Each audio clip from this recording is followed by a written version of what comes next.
চাপের মুখে পড়ে অবশেষে স্বীকার করলেন ম্যাচ চলাকালীন কেন বারবার আর্জেন্টিনার খেলোয়াড়দের বিরুদ্ধে ফাউলের বাঁশি বাজিয়েছেন এবং কার্ড দেখিয়েছেন তিনি, এবং এর তীব্র প্রতিবাদ জানালেন ব্রাজিলিয়ান ফুটবলার নেইমার জুনিয়র। অন্যদিকে সংবাদ সম্মেলনে দাঁড়িয়ে খোদ লিওনেল মেসি জানিয়ে দিলেন কিভাবে ইচ্ছাকৃতভাবে তাদের এই ফাইনাল হারানো হয়েছে, আর কেনই বা মেসি এই টুর্নামেন্টে গোল্ডেন বুট কিংবা অন্য কোনো ব্যক্তিগত পুরস্কার পেলেন না। আর্জেন্টিনা বনাম স্পেনের এই ফাইনাল ম্যাচের প্রতিটি অজানা তথ্য নিয়েই সাজানো আজকের এই প্রতিবেদন। শেষ পর্যন্ত সঙ্গে থাকুন, চলুন শুরু করা যাক। 2026 সালের বিশ্বকাপের ফাইনালে মুখোমুখি হয়েছিল পৃথিবীর দুই ভিন্ন প্রান্তের দুই দেশ, আর্জেন্টিনা এবং স্পেন। ফাইনালের আগে থেকেই সবাই ধরে নিয়েছিলেন এই ম্যাচ হবে একেবারে হাড্ডাহাড্ডি এবং সমানে সমানে এক লড়াই।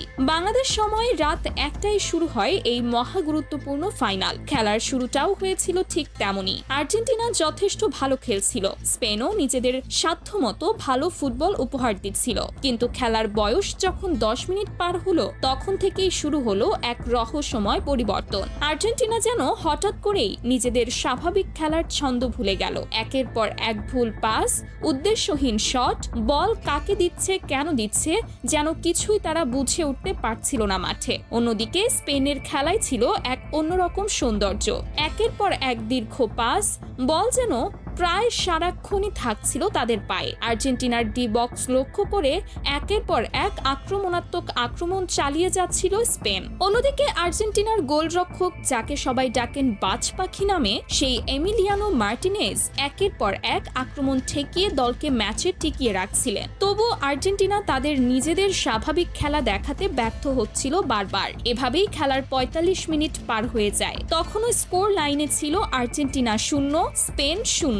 সবাই হয়তো ভেবেছিলেন বিরতির পর হয়তো ঘুরে দাঁড়াবে আর্জেন্টিনা, কিন্তু বাস্তবে হলো ঠিক তার উল্টো। বিরতির পর তারা যেন আরো এলোমেলো এবং দিশাহীন ফুটবল খেলতে শুরু করলো। আর্জেন্টিনার মতো একটি বিশ্বকাপ জয়ী দলের কাছ থেকে এমন হতাশাজনক পারফরমেন্স কেউই প্রত্যাশা করেননি। দলের প্রধান কোচ লিওনেল স্কালোনি একের পর এক খেলোয়াড় পরিবর্তন করে পরিস্থিতি সামাল দেওয়ার চেষ্টা করছিলেন, কিন্তু কোনো খেলোয়াড়ই যেন মাঠে নিজেদের স্বাভাবিক খেলাটা তুলে ধরতে পারছিলেন না। এদিকে শুরু থেকেই রেফারির সিদ্ধান্তগুলো নিয়ে জন্ম নিতে শুরু করেছিল প্রশ্ন। মনে হচ্ছিল যেন প্রথম মিনিট থেকেই আর্জেন্টিনার বিপক্ষেই দাঁড়িয়ে আছেন তিনি। যদিও এটাও সত্যি যে আর্জেন্টিনা এই ম্যাচে যথেষ্ট পরিমাণ ফাউল খেলেছিলেন, তবু আসল বিতর্কের সূত্রপাত ঘটে নির্ধারিত 90 মিনিটের পরের অতিরিক্ত সময়, অর্থাৎ 93 মিনিটের মাথায়। এনজো ফার্নান্ডেজের একটি সাধারণ মানের ফাউলে তাকে সরাসরি লাল কার্ড দেখিয়ে মাঠের বাইরে পাঠিয়ে দেন রেফারি স্লাভকো